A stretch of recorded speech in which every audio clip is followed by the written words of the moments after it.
अच्छा दादाजी, आपने कहा था आप मुझे सुभाष चंद्र बोस के बारे में बताएंगे। हाँ, जरूर बताऊंगा। मैंने तुम्हें पहले ही उनकी तस्वीर दिखा ही दी है, तो अब बताओ कि हम उन्हें क्या नाम से बुलाते हैं? नेताजी। वाह, बहुत अच्छा। अच्छा, तुम्हें पता है उन्होंने हमारे देश के लिए कितना कुछ किया था? हाँ, टीचर ने बताया था। उन्होंने अंग्रेजों के खिलाफ लड़ने के लिए आजाद हिंद फौज का गठन किया था। वाह वाह बेटा, तुम बहुत कुछ जानते हो। बहुत अच्छी बात है। ओह पापा, आप यहाँ पे हैं। चलो, अच्छा हुआ। अच्छा, एक खुशखबरी देनी है। पापा, मेरा और रिया का पासपोर्ट बन गया है और कुछ ही दिनों में वीज़ा भी मिल जाएगा हमें।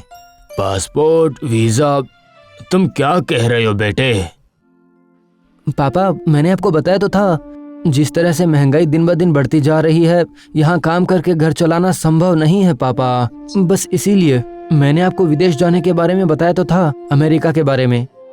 बेटा, तुमने मुझे विदेश जाने के बारे में आज तक नहीं बताया। बताया था पापा, आप शायद भूल गए होंगे। नहीं बेटा, मैं कुछ भी नहीं भूला हूँ। आज भी जिसे नेताजी सुभाष चंद्र बोस के जीवन के हर पड़ाव याद है, वो अपने परिवार की इतनी बड़ी बात कभी भूल सकता है? भला बताओ मुझे तुम। पापा, आप भी ना हद करते हैं। अरे, नेताजी की जीवनी और हमारी घर की कहानी क्या सेम है? अच्छा ठीक है, अगर मैंने आपको नहीं बताया तो अब बता देता हूँ। असल में आपको भी पता है, गौरव भी बड़ा हो रहा है, उसे पढ़ाना भी है, उसकी परवरिश भी तो अच्छे से ही करनी है ना, इसीलिए। क्यों?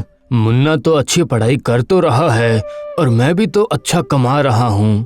पापा, आपकी कमाई तो बस यही पेंशन है। आप ही बताओ, अब क्या आज 5 लोगों के लिए ये काफ़ी होगा? और इसके अलावा इस बार मुझे विदेश से अच्छा ऑफर भी मिला है। हर महीने के 5 लाख रुपए मिलेंगे। आप सोच भी सकते हैं? नहीं नहीं, नहीं सोच सकता। उफ। अच्छा ठीक है, आप मेरे बारे में नहीं, कम से कम गौरव के बारे में तो सोचिए। हमारे देश में एजुकेशन का जो लेवल है, उससे कहीं बेहतर तो अमेरिका का है ना, इसीलिए वहां जा रहे हैं पापा। तुम मुझसे सलाह लेने आए थे, मुझसे इस मामले पर बात करने नहीं। तुमने मुझे बताया था तो मैंने सुन लिया। अब तुम जाओ यहाँ से।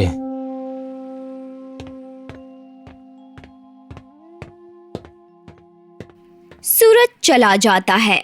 आकाश बाबू चुप हो जाते हैं। दादाजी, ये अमेरिका कहाँ है?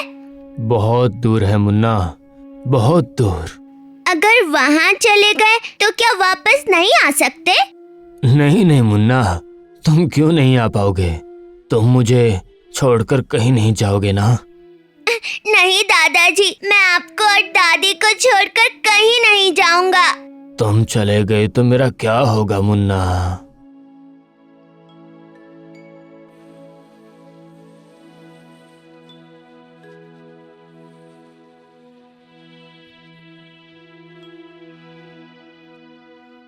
सुना उमा, सूरज कह रहा था कि वो जल्द ही अमेरिका जाएगा। मैंने सब सुन लिया। बहू जाना नहीं चाहती, लेकिन सूरज ही जिद कर रहा है। मेरी बात सुनना ही नहीं चाहता है वो। ये मेरी गलती है कि उसे इतना पढ़ाया। अरे ऐसा मत कहिए जी, हम लोग ही तो चाहते थे ना कि वो बड़ा होकर तरक्की करे। आपको तो गर्व होना चाहिए कि आपका बेटा विदेश जाकर नौकरी करेगा। क्यों? वो यहाँ अच्छी नौकरी कर तो रहा था। अगर वो चला गया तो हम बेसहारा हो जाएंगे। उसने एक बार हमारे बारे में सोचा भी नहीं। पूरी जिंदगी उसे पालने में लगा दी और अब इस उम्र में थोड़ा पोते बहू या बेटे का सुख नहीं मिलेगा क्या? मेरी बात छोड़ो, तुम्हारा क्या तुम रह सकती हो?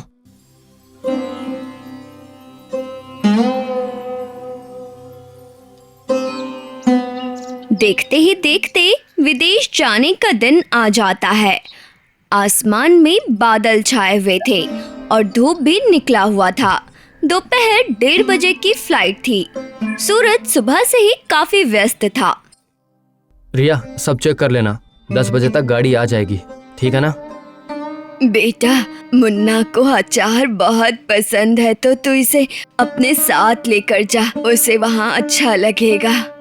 माँ, ये सब एयरपोर्ट पे अलाउ नहीं है, मत दो आप। यहाँ जब आएगा तब फिर से अचार खाएगा। रहने दो उमा, तुम्हारा बेटा अब तुम्हारी दी हुई कोई चीज नहीं ले जाना चाहता है। इससे अच्छा है कि तुम रह नहीं दो। पापा, आप अभी तक इतना गुस्सा क्यों कर रहे हो? नहीं नहीं नहीं नहीं, मैं कौन होता हूँ गुस्सा करने वाला? अभी इस उम्र के लोगों के गुस्से का कोई मोल ही नहीं रहा। ओहो, बस कीजिए, अभी कुछ देर में ये चले जाएंगे। हाँ, तो क्या मैंने रोका है इसे? बेटा बड़ा हो गया है, शादी भी हुई है और वो बाप भी बन गया। वो अपनी जिंदगी के सारे फैसले खुद ले लेगा, यही तो स्वाभाविक है।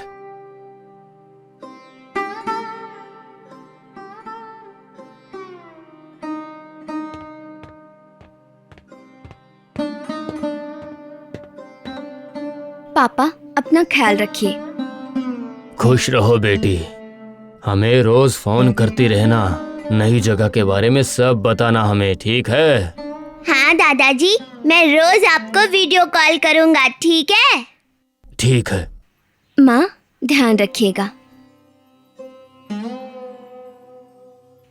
नई जगह जा रही हो, सावधानी से रहना बेटा। मुन्ना को वहाँ पर कहीं ठंड ना लग जाए, ध्यान रखना दोनों का। हाँ माँ, आप चिंता मत कीजिए, हम जल्द ही वापस आएंगे, बहुत ही जल्द वापस आएंगे।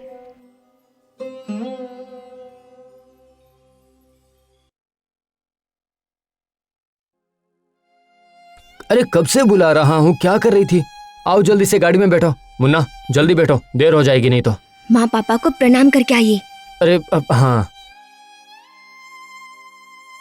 पापा, देखिए, रहने दो। जिस दिन तुम अपने मन से पैर छुओगे उस दिन आना, ठीक है? माँ, तू तो समझ ही रहा है, तेरे पापा को तुम लोगों का जाना अच्छा नहीं लग रहा। माँ तो मैं क्या कर सकता हूँ? जाने दे, ये सब बातें बाद में करेंगे, संभल कर जाना, ठीक है?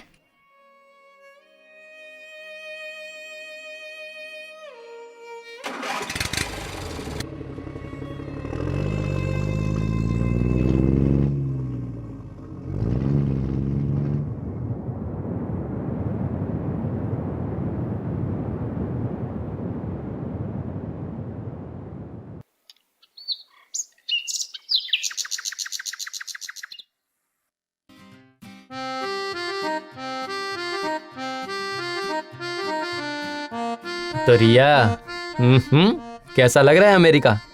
अमेरिका तो अच्छा लग रहा है, लेकिन घर जितना अच्छा नहीं लग रहा। क्या?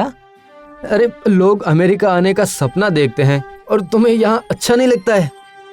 ये आप नहीं समझ पाएंगे जी। घर से निकलते समय क्या आपने मम्मी पापा का चेहरा नहीं देखा? जिस वक्त उन्हें सहारे की जरूरत है, उस वक्त हम दोनों उन्हें बेसहारा छोड़कर यहाँ आ गए। तुम बेकार में सोच रही हो, मम्मी पापा साथ में हैं, उन्हें कोई दिक्कत नहीं होगी। और क्या हम यहाँ सारी जिंदगी रहने वाले हैं? गौरव की पढ़ाई खत्म होते ही हम वापस चले जाएंगे। अच्छी बात है, क्या सोचा है? एडमिशन कहाँ करवाओगे? अरे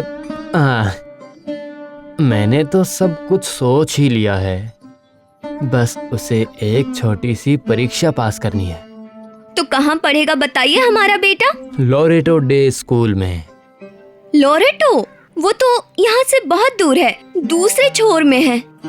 अब हाँ, लेकिन बहुत अच्छा स्कूल है, वहीं से ही पढ़ेगा हमारा बेटा। वहीं रहकर पढ़ेगा मतलब? अरे मतलब क्या हो सकता है, वहीं रहेगा, नए नए दोस्त बनाएगा, उसे बहुत अच्छा लगेगा। हम बीच बीच में उससे देखने जाएंगे ना। नहीं, बिल्कुल नहीं। इस विदेश की धरती पर आकर मैं रहूंगी दक्षिण में और मेरा बेटा रहेगा उत्तर में, ऐसा नहीं हो सकता।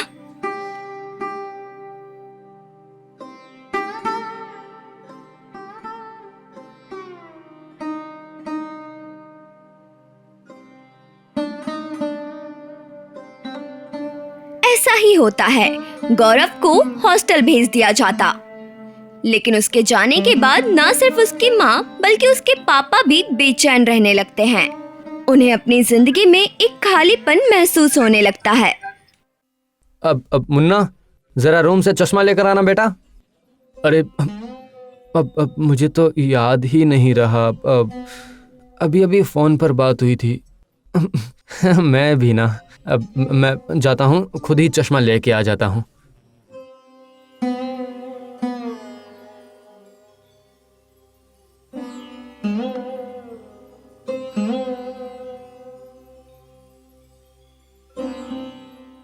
ये घर कैसा सोना सोना सा लग रहा है ना? अच्छा, तुमने कोई फर्नीचर हटाया है क्या? फर्नीचर की वजह से आपको खाली खाली लग रहा है, या फिर गौरव को आप मिस कर रहे हैं? हॉस्टल में नहीं भेजता तो अच्छा होता। अब मुझे पता नहीं था कि इतना दर्द होता है, इसीलिए। अब समझ रहे हैं, जब बेटा दूर चला जाता है तो माँ बाप को कैसा महसूस होता है। अब जरा मम्मी पापा के बारे में सोचिए, उन्हें वहाँ कैसा लग रहा होगा। तुम सही कह रही हो, मुझसे बहुत बड़ी गलती हो गई है। तुम घर में बता दो, हम जल्दी घर लौट रहे हैं। सच में? हाँ, सच में, हम घर वापसी करेंगे।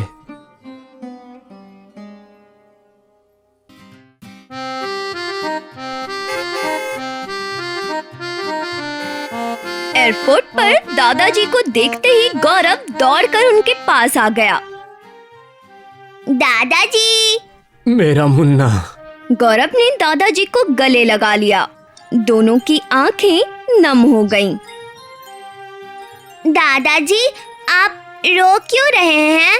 ये तो खुशी के आंसू है मुन्ना। दूर क्यों खड़ा है? आओ, मेरे पास आओ। नहीं पिताजी, मैंने पाप किया है, मैं इसके लायक नहीं हूँ। अभी तक तू दूर ही था, तो अब नजदीक आकर भी दूर रहना चाहता है क्या? गले नहीं लगेगा क्या मेरे? आजा जल्दी से। सूरज भागकर अपने पापा के गले लग जाता है। पापा, मुझसे गलती हो गई, मुझे माफ कर दो। अरे ये सब तो बाद में होगा बेटा, अभी हम घर चलते हैं, तुम्हारी माँ इंतजार कर रही है।